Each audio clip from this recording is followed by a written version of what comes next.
And we're back here on AD Nightly,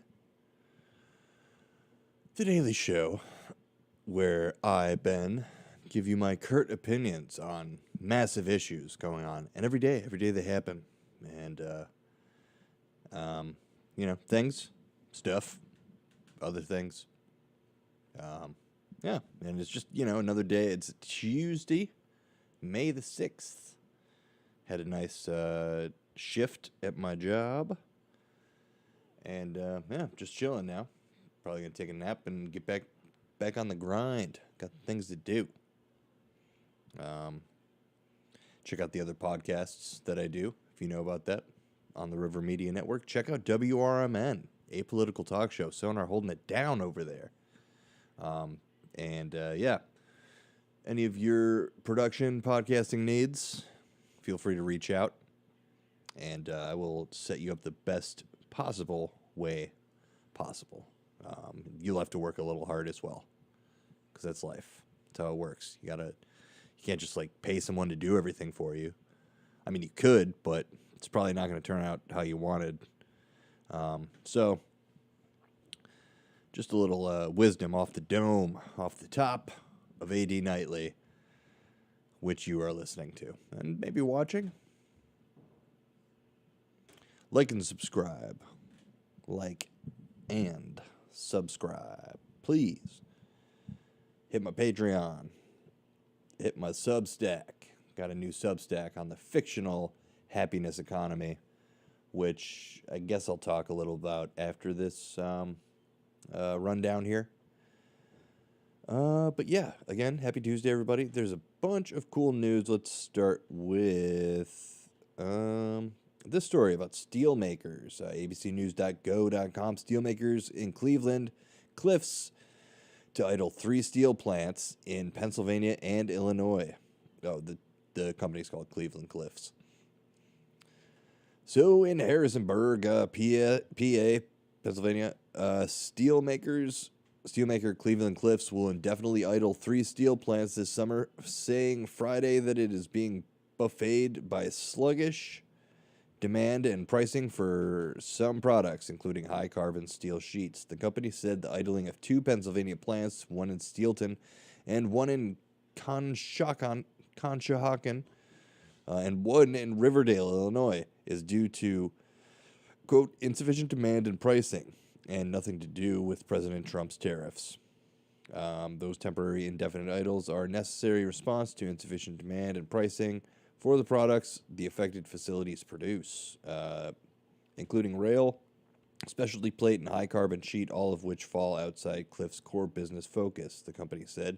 The idlings will be indefinite and start around June 30th.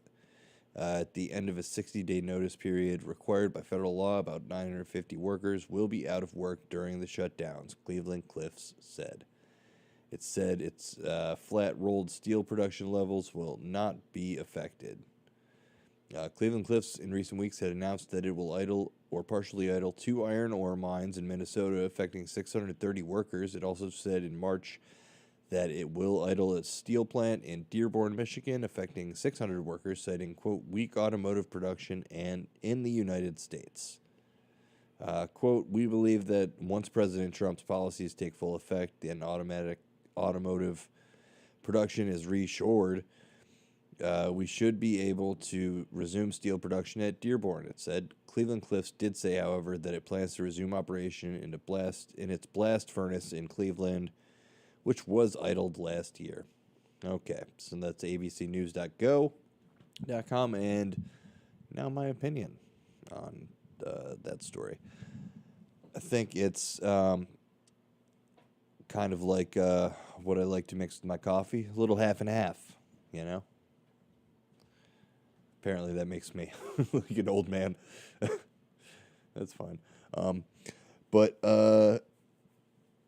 Yeah, I think it's possible that, that things turn out better for the automotive industry.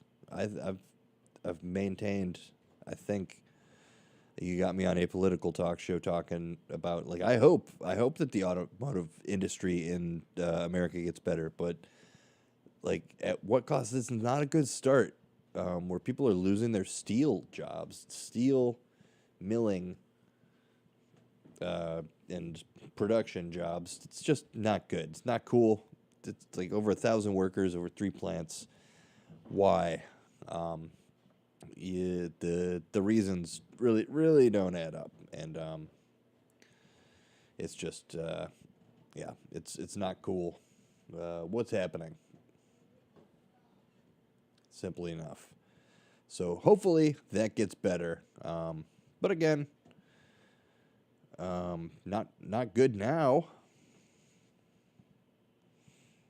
Here is a cool one, an interesting one, especially in these times, these scary, fucked up times of the internet with deep fakes and all that stuff. I think people may go a little too crazy on the freaking out about deep fake pornography and things like that. I mean, really, at the end of the day, who cares?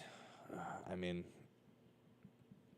it's porno, so it's just stupid how that's like the biggest issue. Just be, oh, they're gonna make a porno where my face is in it. Oh, I'm on a couple, fuck with this guy lists. As far as, I've seen my face be thrown on deep fake stuff and been like, I've crashed out because of that before. Just being full disclosure.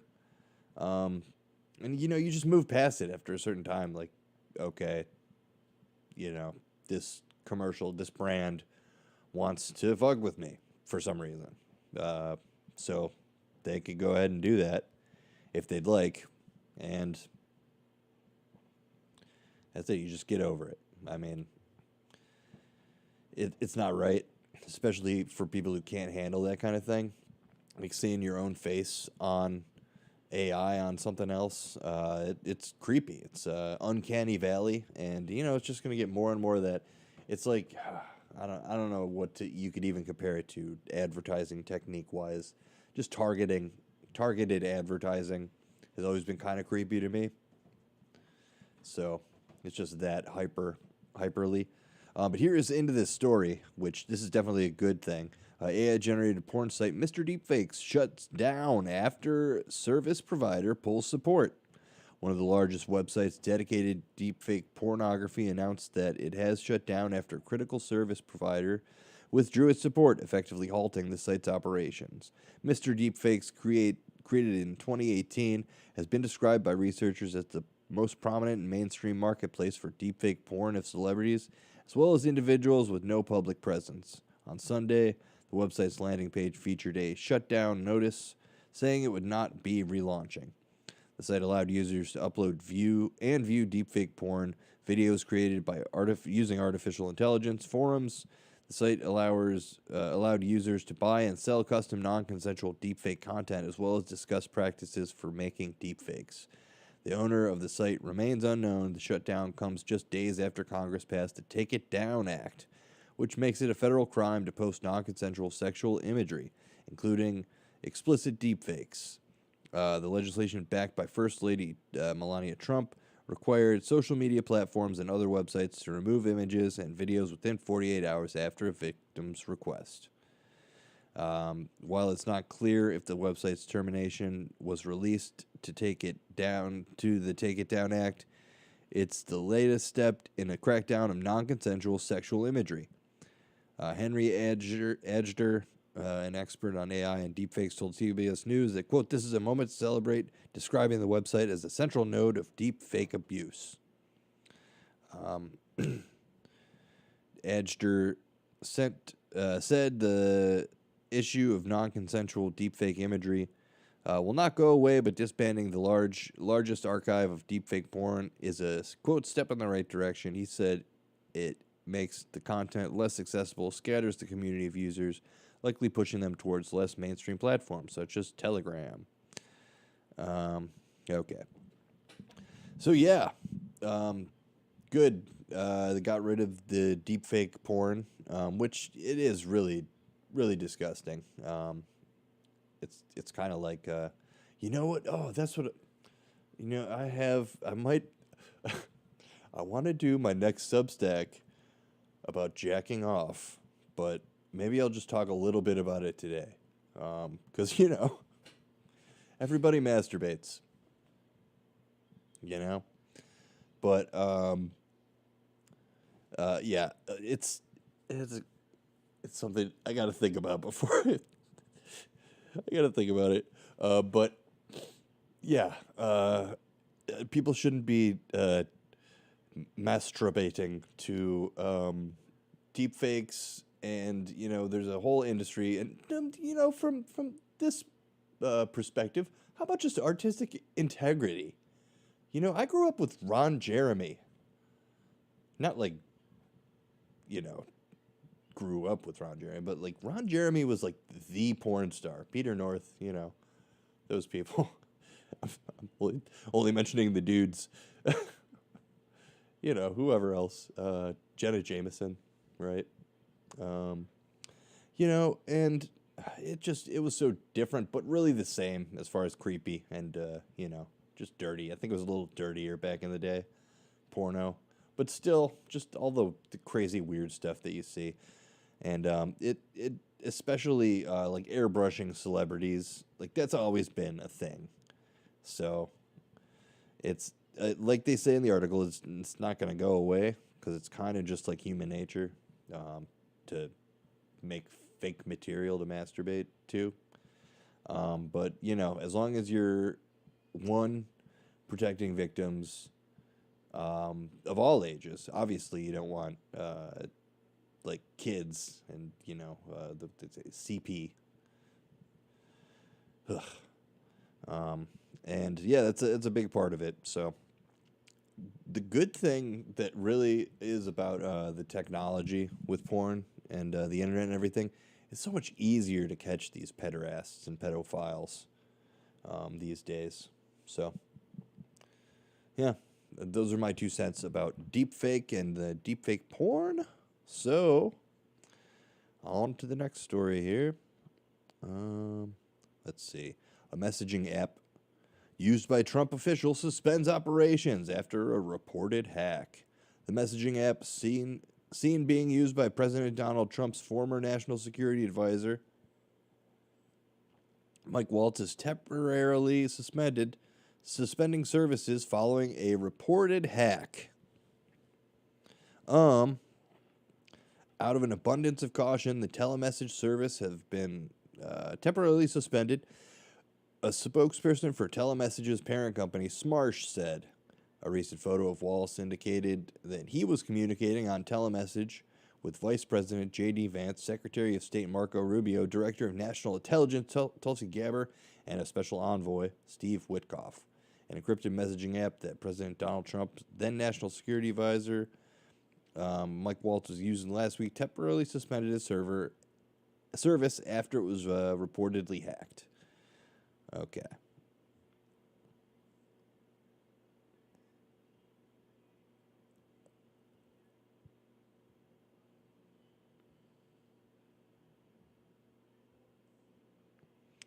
So the hacker of Telemessage in Israel founded app that acts as a modified version of Signal has not obtained the message of Waltz or people he spoke to, according to the 404 media, which first reported the cyber attack Sunday.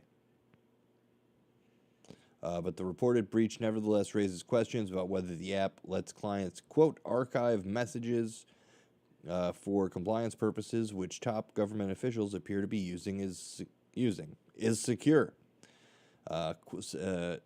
Quoted here is Telemessage. Telemessage is investigating a potential security incident.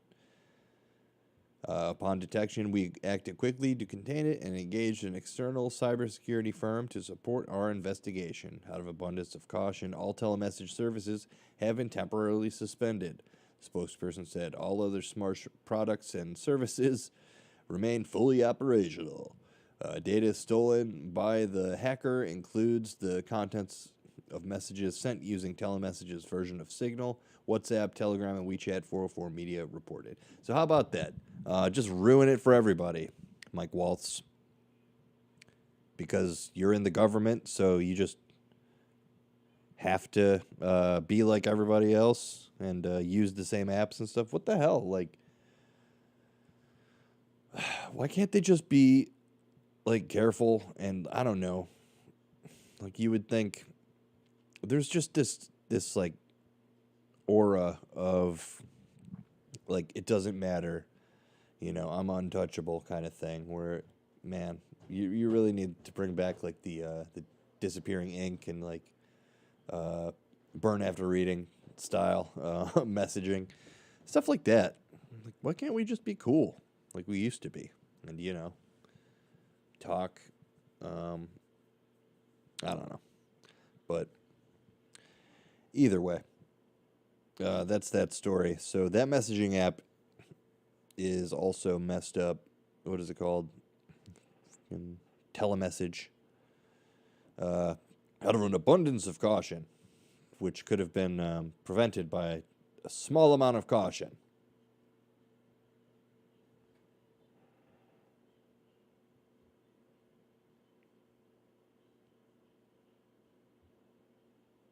Okay, we'll do two more stories.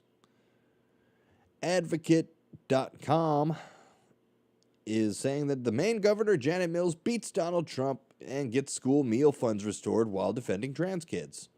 Because why wouldn't you take the meals away from school kids? Sounds like a big waste of money. The Trump administration has backed down after a federal court intervened in its attempt to cut off funding for Maine's school meal programs. Punishment for the state's refusal to discriminate against transgender people by barring trans girls from participating in girls' sports. Under a legal settlement announced Friday, the U.S. Department of Agriculture agreed to restore access to millions of dollars of nutrition funding and stop using school meals as a weapon in President Donald Trump's anti-trans agenda. At least for now. The retreat follows a now infamous confrontation between Democratic Maine Governor Janet Mills and Trump at the White House in February when Trump demanded she comply with his executive order banning transgender athletes from girls' women's sports or lose all federal funding. Mills didn't flinch. "We'll see you in court," she said. On Friday, standing before reporters, she delivered the follow-up. "Well, we did see him in court, and we won," the Portland Press-Herald reports. The victory for Maine is also a win for basic decency and due process. Trump's USDA had frozen more than $3 million in funding for programs that feed over 170,000 children and vulnerable adults in the state, claiming Maine's inclusive sports policy violated Title IX, but a federal judge ruled last month that the agency had likely failed to follow required legal procedures rather than risk a broader injunction. The USDA folded. Quote, "It's unfortunate that my office had to resort to federal court just to get USDA to comply with the law and its own regulations," said Maine Attorney General Aaron Frey in a statement. Quote, "But we are pleased that the lawsuit has now been resolved and that Maine will continue to receive funds directed by Congress to feed children and vulnerable adults." So, yeah, I mean, that's really what it's all about. Regardless of what you think about the debate of trans male athletes in women's sports, which maybe someday I'll talk about that as well, you know, if I have to.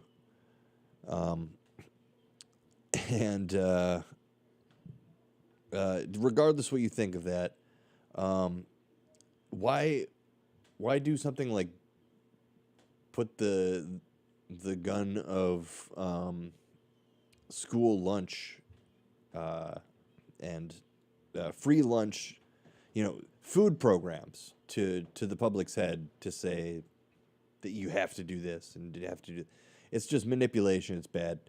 I never like to see that, and you know, it's just a terrible waste of energy, and yeah, there's enough food for everybody, so why not figure it out and go from there? Pretty easy. How about this? There's enough planets for everybody, and there's even one more. They're saying, How about this? Breaking news. B-span. AD Nightly. TechSpot.com is telling us that astronomers spot a possible Planet 9 in data spanning 23 years. Old satellite data points to a potential ninth planet in our own solar system.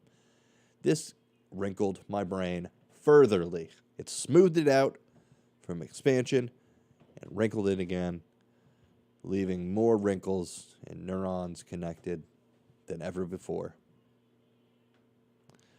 What just happened? A newly identified object spotted in 2 infrared sky surveys may be the most substantial evidence for the elusive Planet 9, a potential Neptune-sized world orbiting hundreds of times farther from the Sun than Earth.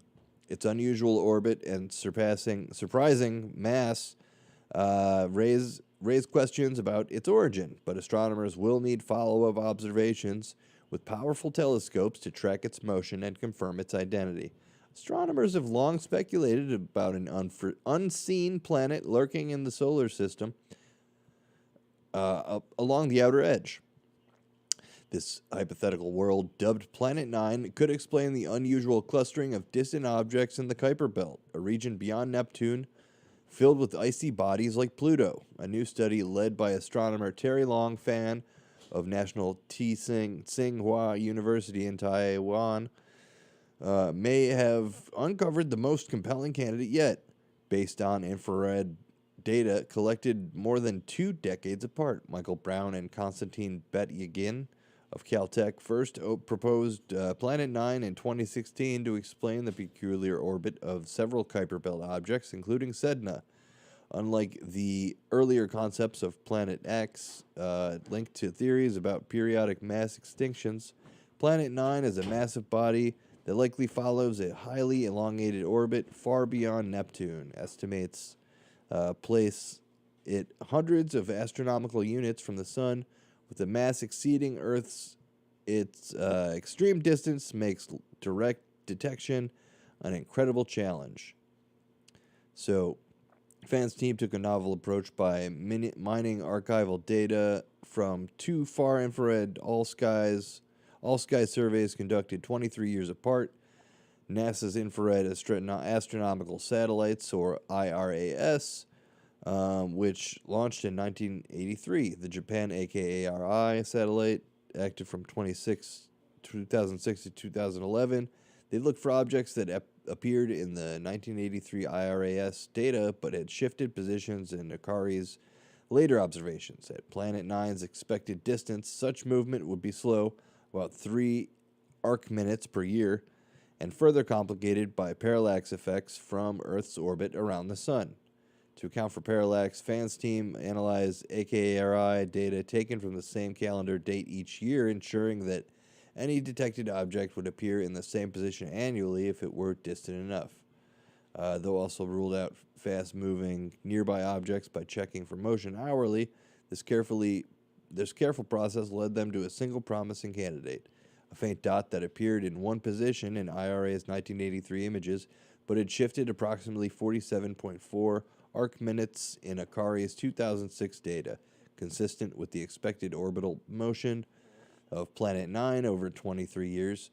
However, the data alone are insufficient to determine the object's precise orbit, and more recent observations are needed to confirm its identity. Quote, "Once we know the position of the candidate, a longer exposure with the current large optical telescopes can detect it," Fan told Space Magazine? I don't know. He noted that follow-up observations would need to cover about 3 square degrees of sky to account for the planet's potential movement since 2006. A task achievable with instruments like the Dark Energy Camera on the Blanco 4-meter telescope in Chile. Based on the object's brightness in IRAS and AKARI data, Fan estimates it could be more massive than Neptune. Surprising finding, as the team initially searched for a super Earth-sized body. Previous surveys, such as NASA's Wide Field Infrared Survey Explorer, or WISE, have ruled out Jupiter-sized planets out to 256,000 256,000 astronomical units, and Saturn-sized planets out to 10,000 astronomical units.